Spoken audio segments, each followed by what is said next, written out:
ఎంత నవ్వులు నేను అడుగుతున్నా, డౌట్ నడుతున్నా. గుడ్లలో మాసం వచ్చింది, పాల్లో మాసం వచ్చింది, ఇంకా చెప్పండి. టమాటాల్లో మాసం వచ్చింది, ఇంకా చెప్పండి, నాకు గుర్తురావట్లేదు.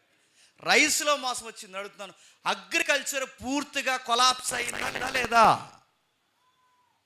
నీళ్ళలో మోసం వచ్చింది, కట్టుకునే బట్టలో మోసం వచ్చింది, పీల్చే గాలిలో మోసం వచ్చింది. ప్రతి అడుగడుగున మోసం వచ్చినప్పుడు యేసుప్రభు చెప్పాడు, యుద్ధాలు చాలా జరుగుతాయి. ఆయన యుద్ధం అని ఓడొక్కటి వాడాడు, కానీ ఇంటర్నల్గా ఎన్ని ప్రాబ్లమ్స్ జరుగుతున్నాయా లేదా? జలంల మీద యుద్ధాలు జరుగుతున్నాయి, అగ్రికల్చర్లో యుద్ధాలు జరుగుతున్నాయి. ఈ మధ్యకాలంలో యుద్ధంలో విచిత్రమైన ట్రెండ్ వచ్చింది. మిడతలను పంపించి యుద్ధం చేస్తున్నారంట. మిడతలు ఏంటండి అంటే, అవి అలా వచ్చేస్తే తొట్టలాగా ఐగుప్తి మీదకి మోసే పంపిస్తూ వచ్చాయే, అలా తుట్టలాగా అలా మీదకి వస్తాయి.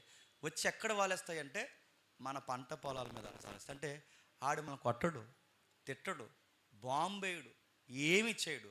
ఐక్యరాజ్య సమితికి వాడు